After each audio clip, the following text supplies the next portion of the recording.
Pakistan super league season 8 के मुकाबले दूसरे मरहले में जा पहुंचे हैं। लाहौर और रावलपिंडी में मुकाबले होंगे। मुल्तान के बाद कराची में भी मैचेस का सिलसिला खत्म हो गया। आज आराम का दिन है। कल कराची किंग्स और पेशावर ज़ल्मी की टीमें रावलपिंडी में मद्दे मुकाबल होंगी। इससे कबल वज़ीर आज़म शहबाज शरीफ की मुदाखलत के बाद PCB और पंजाब की निगरान हुकूमत के दरमियान अखराजात का फार्मूला भी तय पा गया है, जिसके बाद लाहौर और रावलपिंडी में तमाम मैचेस शेड्यूल के मुताबिक खेले जाएंगे और कम अज़ कम लाहौर और रावलपिंडी के शायकीन क्रिकेट के चेहरों पर रौनक वापस आएंगी, क्योंकि टिकट्स ख़रीदे जा चुके थे। और ये बड़ी नाइंसाफ़ी होती है अगर लाहौर और रावलपिंडी के शायकीन क्रिकेट टिकट्स भी ख़रीदें और मैचेस भी ना देख पाते। PSL और खिलाड़ियों से जुड़ी खबरों के साथ आपकी खिदमत में हाजिर है। आप देख रहे हैं जुनून अब तक। मैं हूं शहजाद खान। हमारे साथ कराची स्टूडियो से मौजूद हैं अब तक के head of sports Ubaid Awan और इस्लामाबाद से स्पोर्ट्स जर्नलिस्ट बुशरा गुल ने हमें ज्वाइन किया है। आप दोनों को खुशामदीद कहेंगे। उबैद, PSL में आज तो आराम का दिन है, लेकिन हमने देखा कि पिछले कुछ दिनों में परफॉर्मेंस कराची किंग्स की शुरू में तो अच्छी नहीं थी, लेकिन बड़ी बेहतर परफॉर्मेंस होती जा रही है। पेशावर ज़ल्मी के बारे में आप क्या कहेंगे? कल दोनों का मुकाबला पिंडी में होने जा रहा है, कराची किंग्स और पेशावर ज़ल्मी का। बिस्मिल्लाहिर्रहमानिर्रहीम। जी शहजाद, दोनों टीमों को बहुत ज़्यादा ज़रूरत है कल मैच जीतने की, क्योंकि दोनों टीमें जो है वो कोई ज़्यादा अच्छी परफॉर्मेंस अब तक नहीं दिखा पाई हैं। और जहाँ तक आपने बात की कराची किंग की, तो थोड़ा सा बेहतर उनका रेपुटेशन ज़रूर हुआ है, क्योंकि जो मुल्तान सुल्तान के ख़िलाफ़ आखिरी मैच उन्होंने जीता है तो उससे काफ़ी ज़्यादा बूस्ट मिला है, पॉइंट्स भी मिले हैं और कुछ बेहतर पोजीशन में आई है कराची किंग्स की टीम। लेकिन अभी भी लंबा सफ़र बाकी है उनके लिए, क्योंकि अगले मैचेस उन्हें जीतना बहुत ज़्यादा ज़रूरी है। अगर पेशावर की तरफ देखें तो पेशावर की टीम जो है वो कराची से ज़्यादा मुश्किलात का शिकार हमें नज़र आ रही है, क्योंकि उनकी बैटिंग क्लिक नहीं कर पा रही और अगर कभी बैटिंग चलती है तो बॉलिंग तो बिल्कुल ही इस टूर्नामेंट में अब तक नहीं चली। फिर उनकी टीम जो है बहुत ज़्यादा रिलाई कर रही है बाबर आजम के ऊपर, और बाबर आजम भी उस तरह की परफॉर्मेंस दिखाने में अभी तक कामयाब नहीं हो पाए हैं जो कि उन्हें दिखानी चाहिए थी या जिसके वो कैपेबल हैं, जिसकी उन्हें उनकी टीम को उनसे तवक्को थी, अब तक जो है वो नहीं हुआ। ख़ासतौर से अगर पिछला मैच देखें जो लाहौर के ख़िलाफ़ था, तो बहुत ज़्यादा मायूस किया बाबर आजम ने अपनी टीम को, क्योंकि 240 रन का जो टारगेट था, 241 रन बनाने थे पेशावर की टीम को, और बाबर आजम जल्द आउट हो गए। 40 रन से वो मैच हारी पेशावर की टीम। अगर बाबर आजम थोड़ा सा रुकते विकेट के ऊपर अच्छे रन उनके होते तो मेरे ख्याल में उस पोजीशन में आ गई थी वो टीम पेशावर की कि वो इस मैच को जीत भी सकती थी। तो कल का मैच जो है वो दोनों टीमों के लिए बहुत ज़्यादा अहम है, ख़ास तौर से पेशावर ज़ल्मी के लिए।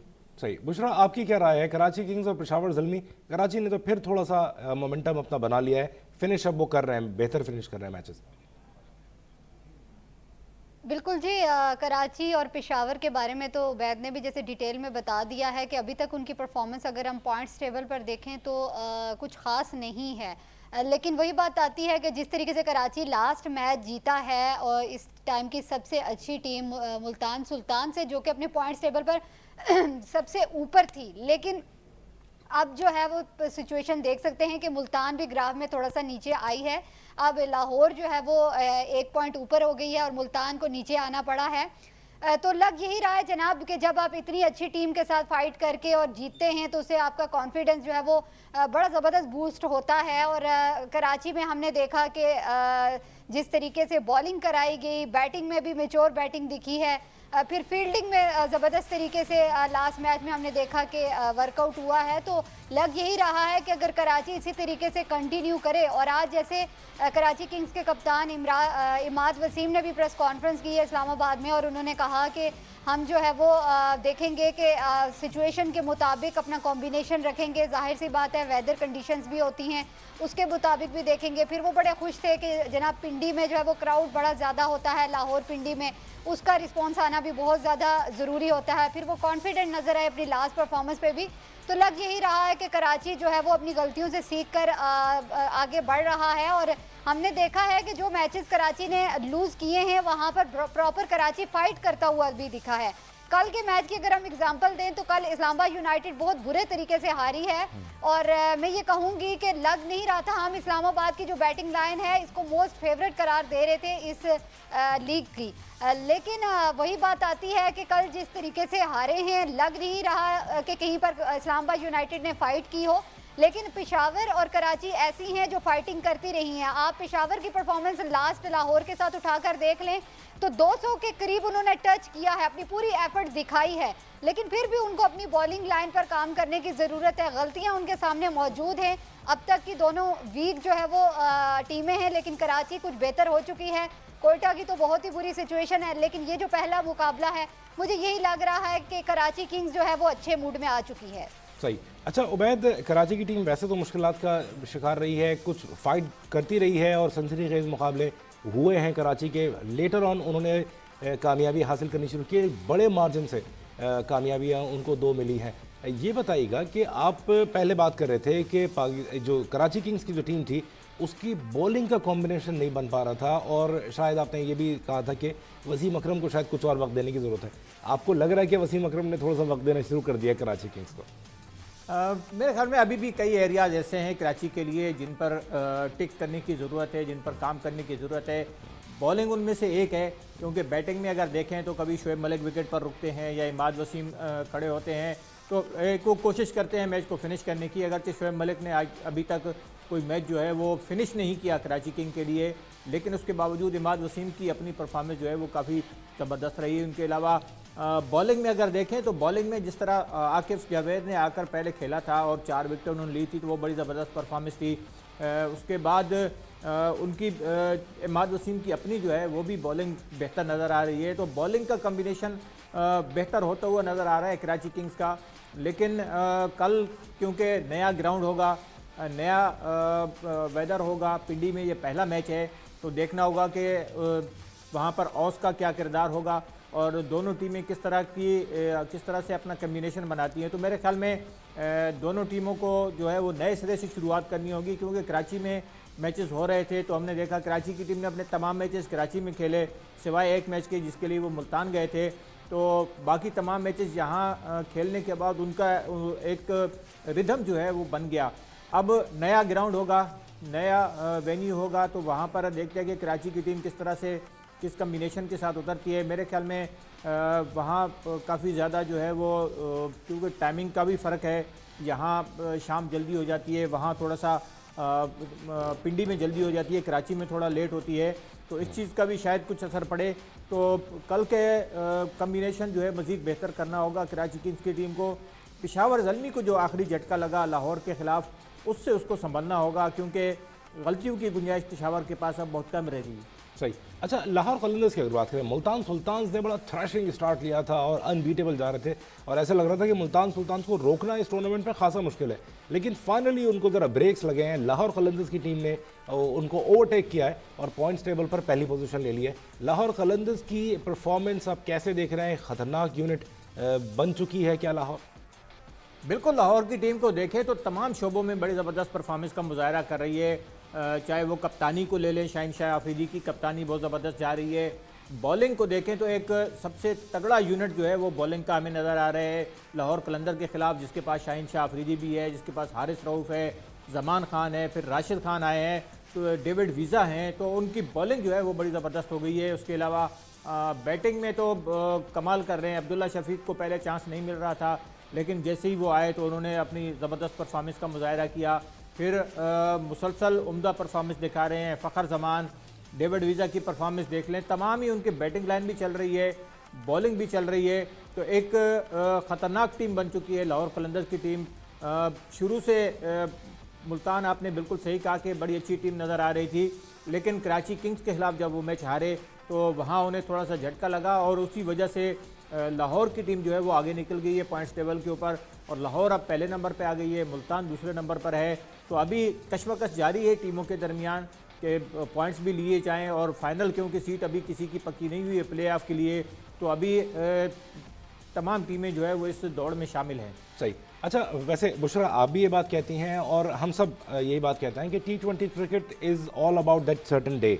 जिस खास दिन ये मैच खेला जा रहा है उस दिन प्लेयर्स की अपनी परफॉर्मेंस क्या होती है, उसके ऊपर बड़ा मैटर करता है कि टीम ओवरऑल परफॉर्म कैसा करेगी। लाहौर कलंदर्स की ओवरऑल परफॉर्मेंस बेहतर होती जा रही है, लेकिन कल जो इस्लामाबाद यूनाइटेड के खिलाफ जो उन्होंने मैच फिनिश किया, 110 रन से मैच जीतना, 90 रन पर इस्लामाबाद की टीम को आउट कर देना, कितना बड़ा आपको लगता है कि कॉन्फिडेंस बूस्टर होगा लाहौर कलंदर्स के लिए? बिल्कुल शहजाद, ऑब्वियसली सारी टीमों के लिए मैं कहूँगी कि अब पहले तो मुल्तान जो थी वो थ्रेट साबित हो रही थी, लेकिन अब मुझे लगता है कि लाहौर कलंदर जो है वो बिल्कुल सबके हिसाब पे सवार हो जाएगी, क्योंकि देखें ना सिर्फ लाहौर जो है वो फाइटिंग ज़बरदस्त कर रही है बॉलिंग में, बल्कि लाहौर जो है वो 200 से कम स्कोर कर ही नहीं रही है और एक बड़ा चैलेंज देती है टीमों को। तो मेरे ख्याल में इस पर सोचने की ज़रूरत है और आप देखें कि लाहौर कलंदर का हर प्लेयर परफॉर्म करके दे रहा है। हम इस्लामाबाद को उठाकर देखें तो अभी तक इस्लामाबाद में हमें आजम खान की परफॉर्मेंस नज़र आती है। वही बात आती है कि cricket on the day game है, कोई खिलाड़ी एक दिन अच्छा खेलता है दूसरे दिन नहीं खेलता, लेकिन ये चीज़ सीखने की है कि तमाम खिलाड़ियों को मेहनत करनी चाहिए। लेकिन अभी तक हमें इस्लामाबाद की बैटिंग लाइन उस तरह से क्लिक नहीं कर रही है। शादाब की बात करें तो शादाब ठीक है, बॉलिंग ठीक करा रहे हैं, लेकिन साथ साथ बैटिंग में उनकी कोई खास परफॉर्मेंस नहीं है। फील्डिंग में भी कहीं ना कहीं पर इस्लामाबाद के मसाइल हैं। तो शुरू में लाहौर का कुछ हमें लगा था कि match no doubt winning points से गए थे, लेकिन उनकी जो कमजोरियां थी उन्होंने उस पर काम किया। फिर कैप्टन ने जब गुफ्तगू की मीडिया से तो उन्होंने कहा कि हम जीते तो ज़रूर हैं, लेकिन हमें पता है कि हमने एक्स्ट्रा की सूरत में हम बहुत ज़्यादा वीक हो रहे हैं। तो उन्होंने एक्स्ट्रा के ऊपर काम किया कि हमने एक्स्ट्रा नहीं देनी है। फिर इसी तरीके से बैटिंग लाइन में उन्होंने चेंजिंग की। गुलाम अगर अच्छा नहीं चल रहे थे या वो उनके लिए हारने की वजह बन रहे थे तो उन्होंने वहाँ पर अब्दुल्ला शफीक को लाया है और उनको चांस दिया है। और आप देखें कि किस तरीके से उनका एक प्लेइंग 11 है ज़बरदस्त बनी है और तमाम ही खिलाड़ी अपना छोटा छोटा अगर इनपुट देते हैं तो वो टीम के लिए काफ़ी फ़ायदेमंद होता है। तो मेरे ख्याल में इस टाइम पर लाहौर कलंदर सबके लिए एक अलार्मिंग सिचुएशन बन रही है और सबके लिए एक मैसेज भी है कि अब भी टाइम है कि आप अपनी परफॉर्मेंस को बाकी टीमें बेहतर कर लें, क्योंकि वो देखें मुकाबले बड़े टफ होने वाले हैं। जैसे उबैद ने भी कहा कि कंडीशन अब पिंडी में भी चेंज होंगी और जाहिर सी बात है आपको कॉम्बिनेशन भी अपना चेंज करना होगा, तो उसमें परफॉर्मेंस बहुत ज़रूरी होती है। जहाँ पर उबैद कराची के बारे में बात करें तो मुझे कराची की एक बात बड़ी अच्छी लगी कि मैंने लास्ट में भी बोला था कि हैदर अगर परफॉर्म नहीं कर रहे तो उनकी जगह आप तैयब ताहिर को ले आएं, डोमेस्टिक खेलते रहे, अच्छी परफॉर्मेंस दे। तो आपने लास्ट में देखा कि हैदर अली जो कुछ भी नहीं करते थे, तैयब ताहिर ने कुछ तो हद तक करके दिया है टीम को, जो कि टीम के लिए फायदेमंद साबित हुआ है। इसी तरीके से मलिक को ओवर देना वो कराची किंग्स के लिए बहुत ही फायदेमंद साबित हुआ है, क्योंकि 2 मेन विकेट्स उन्होंने लेकर दी हैं और कराची की बॉलिंग में मजीद निखार आया है। इस तरीके से जो है वो प्लेयर्स को आपको चांस भी देने होंगे और तमाम प्लेयर्स को अपनी वीकनेस के ऊपर काम भी करना होगा, तभी जो वो टीम का रिजल्ट है वो चेंज हो सकता है। और इसमें कोई दूसरी राय नहीं है कि कोई भी टीम ऊपर नहीं आ सकती, लेकिन आपको फैसले थोड़े तगड़े लेने होंगे और ये बहुत ज़रूरी है, स्पेशली कोयटा के लिए। इस्लामाबाद को भी आप जो है वो बड़े गौर से सोचना होगा ऐसी सिचुएशन पर। बिल्कुल सही, इसी बारे में हम बात करेंगे। हम एक छोटा सा ब्रेक लेना है, ब्रेक के बाद वापस आते हैं और जुनून अब तक में गुफ्तगू के सिलसिले को आगे बढ़ाएंगे। आप हमारे साथ रहिए।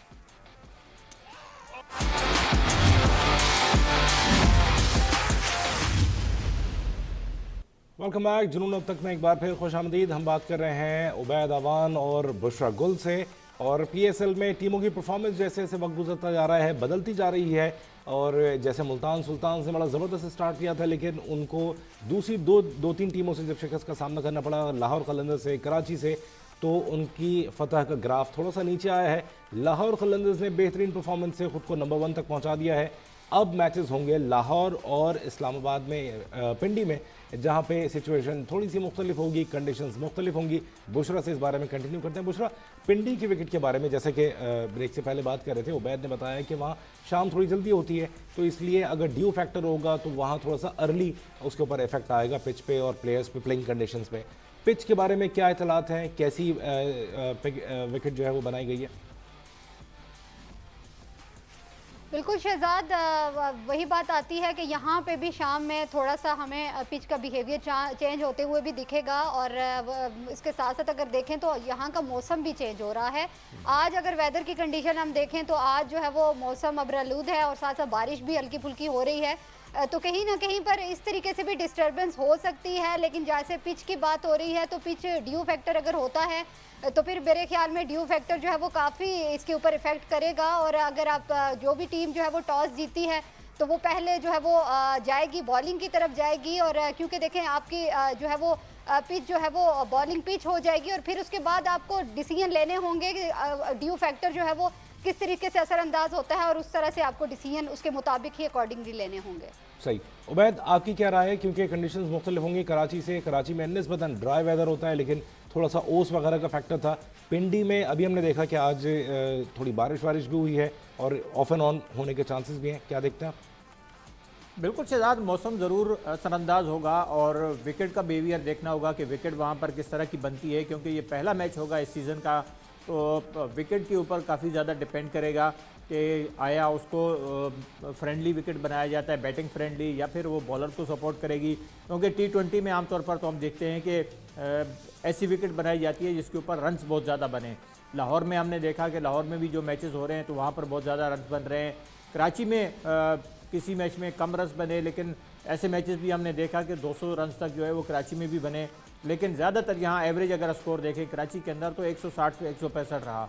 अब पिंडी में देखना होगा कि वहाँ विकेट किस तरह की होगी, और जैसे बुशरा कह रही हैं कि बारिश हो रही है, तो फिर मेरे ख्याल में कल भी अगर बारिश होती है या आबाद मौसम होता है तो उससे बॉलर्स को बहुत ज़्यादा फ़ायदा होगा और ये चीज़ जो है वो ज़रूर असरअंदाज होगी। तो बिल्कुल ठीक बात है बुशरा की कि जो भी कप्तान टॉस जीतेगा वो पहले बॉलिंग के लिए जाएगा, क्योंकि दूसरी इनिंग में एक तो उनके पास कैलकुलेशन के लिए टाइम होगा कि उन्हें कितने ओवर्स में कितने रन्स करने हैं, और दूसरा ये कि ड्यू फैक्टर अगर होता है तो उसका सेकंड बैटिंग करने वाली टीम को बहुत ज़्यादा फ़ायदा होता है।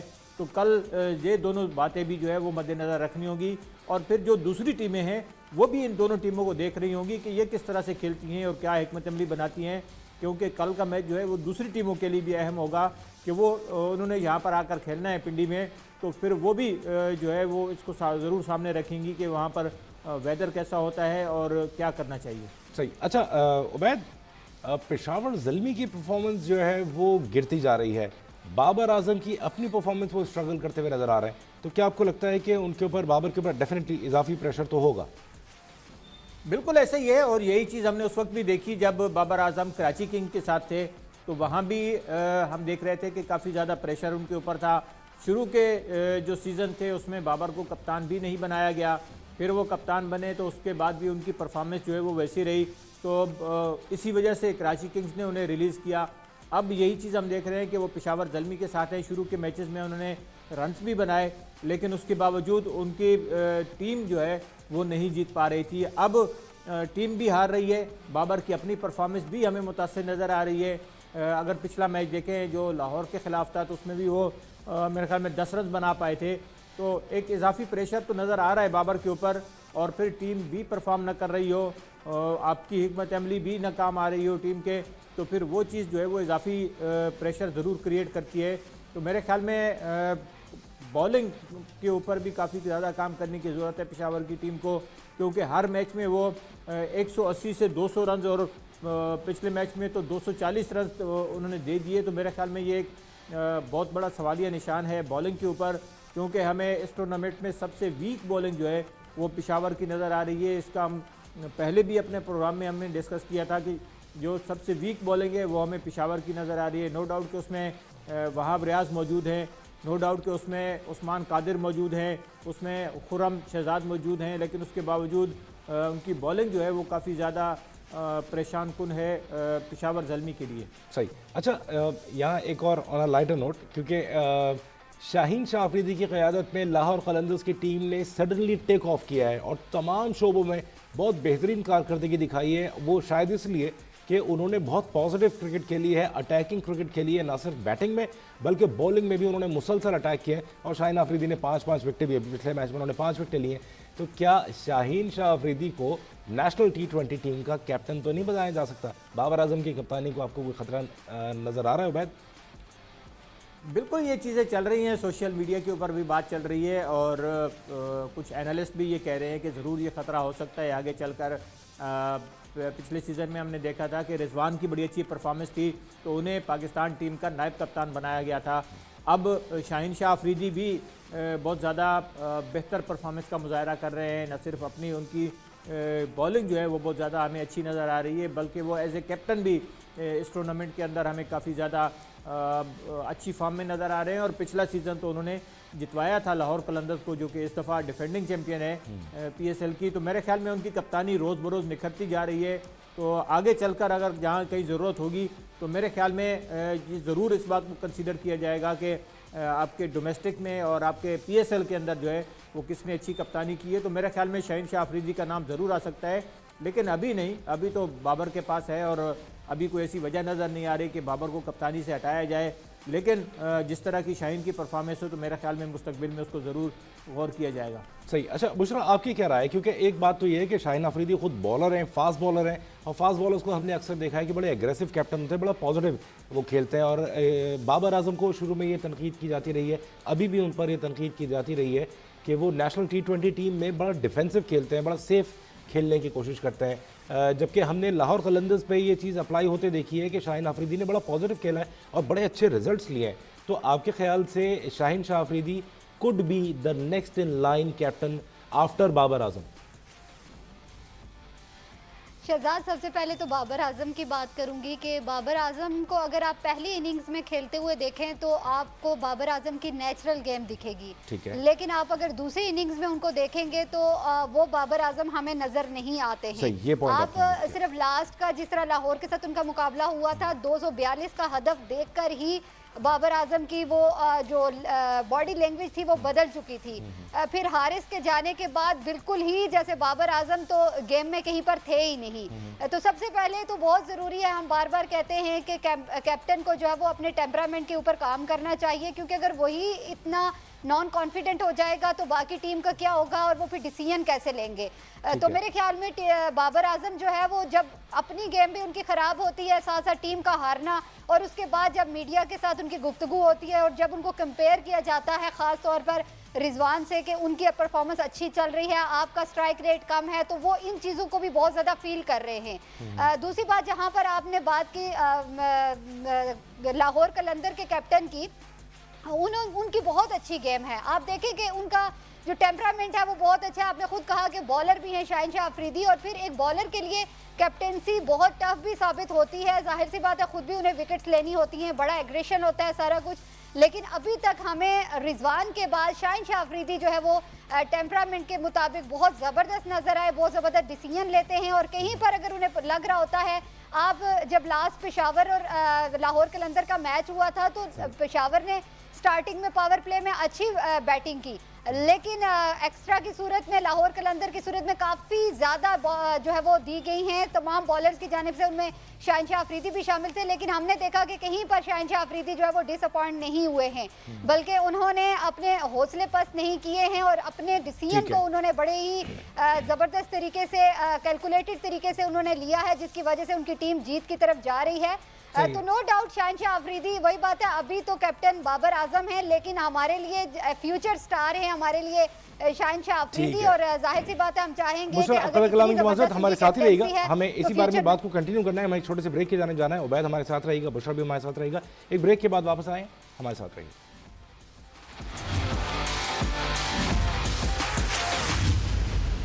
वेलकम बैक, आप देख रहे हैं जुनून। अब तक हम बात कर रहे थे ब्रेक पे जाने से पहले कि क्या शाहीन शाह अफरीदी लाहौर कलंदर्स को जिस तरह कामयाबी से लीड कर रहे हैं, पेशावर ज़ल्मी की कैप्टनसी करते हुए बाबर आजम कुछ परेशानियों का शिकार हैं। उनके पास बॉलिंग की स्ट्रेंथ वैसे नहीं है, और जब वो सेकंड बैटिंग करने आते हैं तो वो एक मुख्तलिफ बाबर आजम नज़र आते हैं। क्या बाबर आजम की कप्तानी को शाहीन शाह अफरीदी से कहीं कोई ख़तरा है तो नहीं अभी या मुस्तकबिल में? बुशरा बात कर रही थी। बुशरा, ये बताइएगा कि आप जब बात कर रही थी, हमने उस वक्त ब्रेक की जानिब हम चले गए थे, आपके ख्याल से फौरी तौर पर तो ऐसा नहीं है कि बाबर आजम की कप्तानी को कोई ख़तरा हो, क्योंकि जब पाकिस्तान टीम की बात आती है तो यही शाहीन शाह अफरीदी पाकिस्तान के बॉलिंग स्क्वाड का हिस्सा है, तब वो एक डिफरेंट बॉल गेम होता है, वहाँ पाकिस्तान की स्ट्रेंथ मुख्तलिफ होती है जब वो बाबर आजम की कैप्टनसी में खेल रही होती है। ऐसे ही शहजाद, हम देखें अगर तो T20 वर्ल्ड कप को उठाकर देखें, अभी तक की अगर हम टीम की परफॉर्मेंस देखें कौमी टीम की, तो मेरे नहीं ख्याल है कि हमें कहीं पर बॉलिंग ने तंग किया हो। बॉलिंग लाइन हमारी अच्छी रहती है और हमेशा जो है वो शाह नई बॉल के साथ आउट भी करके देते हैं। अभी तक उनकी परफॉर्मेंस वैसी है। बीच में इंजर्ड हो गए, लेकिन इंजर्ड होने के बावजूद अगर उन्हें खिलाया गया था तो फिर भी उनकी परफॉर्मेंस कोई बहुत बुरी नहीं थी। लेकिन अब बात ये आती है कि जहाँ पर आप कैप्टनसी की बात कर रहे हैं, तो देखें नो डाउट इस टाइम बाबर आजम हमारे कप्तान हैं कौमी टीम के, लेकिन अच्छी बात यह है कि हमें फ्यूचर के लिए नया टैलेंट भी मिल रहा है और वो हर तरह से हम उन्हें रीड कर रहे हैं कि प्रेशर में वो कैसे डिसीजन लेते हैं, बीइंग अ कैप्टन या बीइंग अ बॉलर उनकी परफॉर्मेंस कैसी है। तो मेरे ख्याल में एक लीडर, नए लीडर का तैयार होना वो एक अच्छी बात है, हमें इस पर खुश होना चाहिए, क्योंकि बाबर आजम मुस्तकिल तो नहीं कौमी टीम के कैप्टन रह सकते। इससे पहले भी बड़े कैप्टन आए हैं, वो गए हैं, उसके बाद बाबर आजम को भी मौका मिला है। तो ये तो बहुत अच्छी बात है कि हमारे पास रिजवान की सूरत में, हमारे पास शाह की सूरत में जो है वो अच्छा टैलेंट तैयार हो रहा है। और यही कहेंगे कि बाबर आजम जब तक मौजूद है कौमी टीम के साथ, तो उनकी गेम जो है वो बुरे तरीके से डिस्क्लोज हो रही है। आपको थोड़ा सा काम करने की ज़रूरत है। मैं ये कहूँगी कि बाबर अगर अपने सिर्फ टेम्परामेंट के ऊपर ही काम कर लें तो बाबर की गेम में काफ़ी वापस निखार आ सकता है। सही। अच्छा, दूसरा कुछ लोग जी, इमाद आपकी क्या राय वसीम है? को भी कप्तान बनाना चाहते हैं, उसके लिए भी लॉबिंग चल रही है कि इमाद वसीम को जो है वो लाया जाए बाबर आजम की जगह। अच्छा, ये भी हो रहा है। जी, ये भी नहीं, चल रहा है। मेरा नहीं ख्याल है। देखे PSL में उनकी परफॉर्मेंस अच्छी चल रही है, ठीक है, लेकिन हम कोई बहुत बेहतरीन उनकी कैप्टेंसी नहीं कहेंगे। लेकिन इस टाइम पे जो मोस्ट फेवरेट और जो हमें फ्यूचर हमारे लिए तैयार हो रहा है, वो मैं ये कहूँगी कि शाह मोस्ट फेवरेट हैं। रिजवान तो ऑलरेडी पिछले हम PSL से ही बोल रहे थे कि रिजवान को मौका मिलना चाहिए, लेकिन बहरहाल हमारे लिए अच्छी बात यह है कि रिजवान और शाह अफरीदी जो हैं वो मोस्ट फेवरेट हैं। सही। अच्छा उबैद, आपकी क्या राय, इसी बात को थोड़ा सा आगे कंटिन्यू करें। अगर जैसे कि बुशरा ने कहा कि बाबर आजम जो हैं वो एक बड़े स्कोर के सामने उनकी बैटिंग मुख्तलिफ होती है, जब वो साइड बैटिंग सेकंड जब वो आते हैं, तो इस पर आप क्या कहेंगे? 242 का जब टारगेट उनको चेज करने के लिए मिला, तो Babar Azam was a different Babar Azam while chasing. आप कैसे देखते हैं बैट? देखिए, डिपेंड करता है कि सिचुएशन क्या है और उनके साथ कौन खड़ा है। हमने यही देखा कि कराची के अंदर आपको टेस्ट मैच याद होगा ऑस्ट्रेलिया के खिलाफ, जहां बाबर आजम ने चौथे दिन और पाँचवें दिन बैटिंग करके वो मैच बचाया था, तो 196 रन किए थे उस मैच के अंदर। तो ऐसी मिसालें भी हैं कि बाबर जो है वो सेकंड बैटिंग के अंदर भी, सेकंड इनिंग के अंदर भी अच्छी बैटिंग करते हैं, लेकिन उन्हें दूसरी तरफ से भी सपोर्ट की ज़रूरत होती है। नो डाउट 240 रन T20 के अंदर बहुत बड़ा स्कोर है और उसको चेज़ करने के लिए जाना जो है वो बड़े जिगरे वाले का काम है, लेकिन बाबर आजम ने उसके लिए कोशिश नहीं की। अगर वो शुरू से कोशिश करते, क्योंकि पहली 2 विकेटें जो है वो पेशावर ज़ल्मी की बहुत जल्दी गिर गई थी, जब बाबर भी आउट हो गए, हारिस भी आउट हो गए, तो फिर एक प्रेशर क्रिएट हुआ। लेकिन उसके बाद जिस तरह से कैटमोर ने आकर इनिंग को संभाला और साइम अयूब ने उनका साथ दिया, तो मेरे ख्याल में वहाँ पर जो है अगर अच्छी पार्टनरशिप लगी थी तो थोड़ा सा उसको कैरी किया जाता। 200 रन बना लिए थे दूसरी इनिंग में पेशावर की टीम ने और 40 रन से वो मैच हारे थे। अगर थोड़ा सा उसमें एफर्ट की जाती तो मेरे ख्याल में और मज़ीद करीब जो है वो पहुंच सकती थी पेशावर की टीम। बैटिंग बुरी नहीं थी, लेकिन रन्स बहुत ज़्यादा दिए पेशावर के बॉलर्स ने और उसने एक प्रेशर क्रिएट किया, तो शायद बाबर आजम उस प्रेशर की वजह से जो है वो नहीं रुक पाए। तो इस चीज़ को भी देखना होगा, लेकिन कई मौक़ों पर हमने देखा कि बाबर ने सेकंड इनिंग में भी अच्छी बैटिंग की है। बिल्कुल सही। इसकी एक मिसाल ये है कि बाबर आजम और रिजवान ही थे ना जिन्होंने मिलके इंडिया के खिलाफ 10 विकेटों से फतह हासिल की थी। ज़ाहिर एक चेजिंग की परफॉर्मेंस वक्त की भी बात होती है। अच्छा, जो पेशावर ज़ल्मी का जो मैच होने जा रहा है कराची किंग्स से कल, उसमें एक उनको हल्का सा एक झटका लगा है, शनाका वापस चले गए और मुजीबुर रहमान आए हैं। तो पेशावर ज़ल्मी के ख्याल से, आपके ख्याल से पेशावर ज़ल्मी जो है वो मजबूत हुई है या अभी उसको मज़ीद अभी अपने आप को स्ट्रेंथन करने की ज़रूरत होगी? देखिए, मुजीबुर रहमान का ताल्लुक अफगानिस्तान से है और वो बड़े अच्छे ऑलराउंडर हैं। उनकी बॉलिंग जो है वो मेरे ख्याल में फ़र्क डाल सकती है अगर वो शामिल होते हैं। मेरे ख्याल में उन्हें खिलाना चाहिए, क्योंकि पेशावर की बॉलिंग काफ़ी वीक हमें नज़र आ रही है। तो अगर मुजीबुर रहमान खेलते हैं तो उनकी बॉलिंग जो है वो फ़र्क डाल सकती है ज़रूर, क्योंकि वो यहाँ की कंडीशन से भी वाकिफ़ हैं, वो यहाँ पहले भी खेल चुके हैं। तो ये एज जो है वो ज़रूर हो सकता है। जहाँ तक दाशिन शनाका के वापस जाने की बात है तो मेरे ख्याल में उनका इतना ज़्यादा किरदार नहीं रहा था पेशावर की टीम में, तो उनके जाने से कोई फ़र्क नहीं पड़ेगा। लेकिन मुजीब की परफॉर्मेंस जो है वो ज़रूर फ़र्क डाल सकती है पेशावर की कारकर्दगी के ऊपर। कराची किंग्स के खिलाफ पिछले साल जो है मुजीब कराची किंग के खिलाफ कराची किंग की तरफ से खेल रहे थे। सही। अच्छा, कुछ ज़रा बैट्समैन की परफॉर्मेंस की बात कर लेते हैं। अब्दुल्ला शफीक को अभी तक मौका नहीं मिल रहा था, लेकिन जैसे ही उनको मौका मिला है उन्होंने ज़बरदस्त इनिंग्स खेली है। तो कहीं ऐसा तो नहीं कि कुछ टीमें अपने कुछ खास प्लेयर्स को बचाने के चक्कर में या जो करंट कॉम्बिनेशन है उसको चलाने के चक्कर में किसी बैट्समैन को, किसी बॉलर को ज़ाया कर रहे हो बेंच पे बिठा के? बिल्कुल ऐसी चीज़ें नज़र आ रही हैं, क्योंकि कराची की टीम को देखें तो तैयब ताहिर को नहीं खिलाया जा रहा था और जब उन्हें मौका मिला तो उन्होंने परफॉर्मेंस का मुजाहरा किया। फिर आप देखें आकिफ जावेद कराची की टीम में थे, उन्हें नहीं खिलाया जा रहा था, जब उनको मौका मिला तो उन्होंने आकर 4 विकेटें ली। इसी तरह आपने बात की है अब्दुल्ला शफीक की, तो वो भी कामरान गुलाम को मुसलसल मौके दिए जा रहे थे लाहौर कलंदर्स की तरफ से, तो वो जब आए तो उन्होंने वाज़े फ़र्क डाला, निफ सेंचुरी बनाई उन्होंने अपने डेब्यू मैच में और फिर दूसरे मैच में भी 45 रन किए। तो ऐसे प्लेयर्स, टैलेंटेड प्लेयर्स जो है वो ज़रूर बेंच पर बैठे हुए कुछ टीमों के पास जिन्हें मौके नहीं दिए जा रहे। और एक तो वजह ये होती है कि नए प्लेयर हैं, उनके ऊपर इतना ज़्यादा एतमाद नहीं होता कप्तान को, तो वो उन्हें मौके देने से गुरेज करते हैं। लेकिन जब जहाँ जहाँ मौका मिलता है जिन खिलाड़ियों को, साइम अयूब की मिसाल आप ले लें, मोहम्मद हारिस की मिसाल ले लें, फिर एहसानुल्लाह देख लें जो कि मुल्तान सुल्तान की तरफ से खेल रहे थे, बड़ी ज़बरदस्त परफॉर्मेंस का उन्होंने मुजाहरा किया। तो इसी तरह जहाँ जहाँ नए लड़कों को मौका मिलता है तो मेरे ख्याल में इस टूर्नामेंट में हमें कई प्लेयर ऐसे नज़र आ रहे हैं जो कि यंग हैं और अच्छी परफॉर्मेंस का मुजाहरा कर रहे हैं, चाहे वो बैट्समैन हैं, बैटर हैं या फिर वो बॉलर हैं। सही। अच्छा, आपकी क्या राय इसके ऊपर बुशरा? बिल्कुल जी, मैं मुत्तफिक हूँ उबैद की इस राय से, क्योंकि देखें वही बात आती है कि कहीं ना कहीं पर एतमाद की कमी लग रही थी। लेकिन अब बहुत ज़रूरी है कि हमने देखा कि जिस तरीके से मुल्तान सुल्तान के यंगस्टर ने, नए टैलेंट ने परफॉर्म किया, इसी तरीके से हमने देखा कि पेशावर ज़ल्मी में जो है साइम अयूब की सूरत में, साइम अयूब पहले कोयटा के साथ खेलते थे लेकिन वो उस तरह से वो एक्सप्लोर नहीं हुए थे, लेकिन अब आप देख लें जी उनकी परफॉर्मेंस कितनी ज़बरदस्त आ रही है। तो इसी तरीके से नए टैलेंट को भी मौका मिल रहा है, उन पर एतमाद कर रही है मैनेजमेंट और उनको सामने ला रही है और परफॉर्मेंस, और इस तरीके से जो एक माइंडसेट बना हुआ था कि ठीक है हमने मैच जीतना है, हम कोई ऐसा तजर्बा ना कर बैठे कि जिससे नुकसान हो जाए, तो मेरे ख्याल में वो माइंडसेट अब चेंज हो चुका है और सीनियर्स जूनियर्स जो भी बैक फुट पे बैठे हुए थे उनको अब मौका मिल रहा है कि वो आकर खेले और वो भी अपनी खुलकर परफॉर्मेंस दे रहे हैं। सही। अच्छा, पॉइंट्स टेबल भी बड़ा इंटरेस्टिंग होता जा रहा है वैद। कोई भी टीम बगैर पॉइंट्स के नहीं है, लेकिन लाहौर कलंदर्स जो है वो आगे है। प्ले ऑफ मरहले में आप कौन सी टीम को एलिमिनेट होता देख रहे हैं? देखिए शहजाद, इस वक्त अगर परफॉर्मेंस देखें तो कोयटा ग्लैडिएटर सबसे आखिरी नंबर पर है जिसके पास सिर्फ 2 पॉइंट्स हैं और यूँ लग रहा है कि कोयटा के लिए जो है वो आगे जाने का सफ़र बहुत ज़्यादा ख़तरात का शिकार है, बहुत ज़्यादा मुश्किलात का शिकार है, क्योंकि 5 मैच वो खेल चुके हैं और 5 मैच बाकी ज़रूर हैं उनके, लेकिन जिस तरह की उनकी परफॉर्मेंस है तो वो लग नहीं रहा कि अगले मरहले तक जा पाएगी। पिछले साल भी उनके साथ यही हुआ था। दूसरी जो टीम एलिमिनेट होती हुई नज़र आ रही है वो शायद पेशावर ज़ल्मी हो, क्योंकि पेशावर ज़ल्मी की परफॉर्मेंस बहुत ज़्यादा ख़राब नज़र आ रही है। चांसेस उनके पास अभी हैं, लेकिन उनकी परफॉर्मेंस जो है वो मज़ीद उनको अपनी परफॉर्मेंस को बेहतर करना होगा। तो अगर ये 2 टीमें एलिमिनेट होती हैं तो फिर 4 टीमें रह जाएंगी।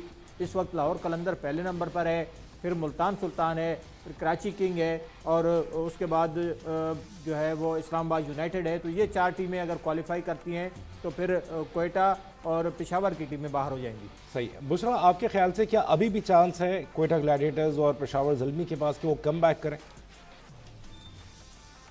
देखिए, अब दोनों टीमों को अपने बाकी मैचेस जो है वो जीतने होंगे और अच्छे मार्जिन से जीतने होंगे और वही बात आती है कि कोयटा के पास अच्छा कॉम्बिनेशन है लेकिन समझ नहीं आती है कि परफॉर्मेंस क्यों नहीं आ रही है। और आप देखें कि जितने भी खिलाड़ी उनके उठाकर देखें उनमें से मोस्टली जो है वो कौमी टीम के साथ भी मौजूद हैं। हसनैन की बात करूं, नसीम शाह की बात करूं, इफ्तिखार की बात करूं, तो मेरे ख्याल में ऐसा नहीं है कि उनके कॉम्बिनेशन में कोई मसला है, लेकिन परफॉर्मेंस जो है उसके ऊपर कोई ख़ास खातिर ख्वाह नताइज नहीं आ रहे हैं। बाकी पेशावर ज़ल्मी भी जो है मैंने देखा कि बड़ा ज़बरदस्त जो है वो फाइटिंग स्कोर करती है और फाइट के करीब जाती है, लेकिन कुछ मेच्योर डिसीजन लेने की ज़रूरत है। और वही बात आती है कि बाबर आजम अगर परफॉर्म नहीं करता तो किसी और को भी साथ जिम्मेदारी लेनी होगी। और बाबर आजम को भी चाहिए कि आप कैप्टन इनिंग्स खेलें और थोड़ा सा अपने असाब को मजबूत रखें। अगर कोई विकेट गिर भी जाती है तो जल्दी अपने असाब को जो है वो लूज मत करें। बाकी बॉलिंग में गलतियां ज़रूर हैं पेशावर की, जहां पर वो लैग कर जाते हैं, लेकिन बॉलिंग में उनके पास टैलेंट भी मौजूद है अच्छा। बस उनको एक्स्ट्रा के ऊपर काम करने की ज़रूरत है, थोड़ा फील्डिंग के ऊपर काम करें तो फील्डिंग अगर बेहतर होगी तो नताइज जो है उसके बरक्स हो सकते हैं। तो अभी दोनों टीमों के पास मौके हैं कि वो अपने आप को आगे की दौड़ में लेकर जा सकती हैं। सही। अच्छा, कोयटा के बारे में आप क्या कहेंगी? अभी हम क्योंकि कोयटा के बारे में अभी उबैद ने जिक्र किया है कि वो बॉटम पे है बिल्कुल, और उनके लिए अब जाहिर है एलिमिनेशन सामने नज़र आ रही है अगर वो परफॉर्म बेहतर नहीं करेंगे तो। बिल्कुल, कोयटा के बारे में तो यही कहूँगी कि अभी तक उनकी बहुत बुरी सिचुएशन चल रही है। अगर उनकी बैटिंग लाइन देखें तो वो तो पहले ही हमें डिसऑर्ड कर रही थी, उसके बाद जो है वो बॉलिंग में भी मसला आ रहा है। कहीं पर अगर हसनैन और नसीम शाह चल जाए तो ठीक है, वरना उनके लिए बड़े मसाइल हो जाते हैं। तो मेरे ख्याल में अब देखना होगा कि अब जो मैच होगा लाहौर में या पिंडी के ग्राउंड में, तो वहाँ पे कोयटा क्या कॉम्बिनेशन तैयार करती है। उसके अलावा सरफराज की भी बात करूंगी कि उनको भी अपनी परफॉर्मेंस अच्छी देनी होगी, क्योंकि देखें कैप्टन जो होता है वो टीम को लीड कर रहा होता है, और अगर वही ऑफ कलर चलेगा और कोई खातिर ख्वाह परफॉर्मेंस नहीं देगा तो उसका असर जो है वो लाजमी बाकी प्लेयर्स पर भी पड़ेगा। और उसके अलावा बड़े मेच्योर प्लेयर हैं। इफ्तिखार की सूरत में मैं बात करूंगी कि वो जरा मेच्योर इनिंग्स को खेलें। मेरे ख्याल में अगले सीजन में कोयटा को अपना तो कप्तान तब्दील कर लेना चाहिए। कप्तान तब्दील होगा तो शायद कोयटा की परफॉर्मेंस पर कुछ फर्क पड़े। बिल्कुल, ये भी होता है जनाब कि आप कैप्टेंसी में भी अगर थोड़ी बहुत तब्दीली कर लें किसी एक सीज़न में, या सरफराज जो है वो किसी और टीम की कैप्टेंसी ले लें तो ये भी एक अच्छा असर हो सकता है मेरे ख्याल में। तो ये नहीं है कि सरफराज कैप्टेंसी का तजुर्बा तो अब आखिर में ही नेक्स्ट सीजन में ही होगा, लेकिन अभी जो है वो कोयटा को थोड़ा सा। ठीक है, आज हमारा वक्त यहीं तक था, और उबैद अवान आपका बहुत शुक्रिया, बुशरा आपका बहुत शुक्रिया। जुनून अब तक में वक्त ख़त्म होता है। आज के लिए इतना ही, और कल आपसे इंशाल्लाह फिर मुलाकात होगी। देखते रहिए।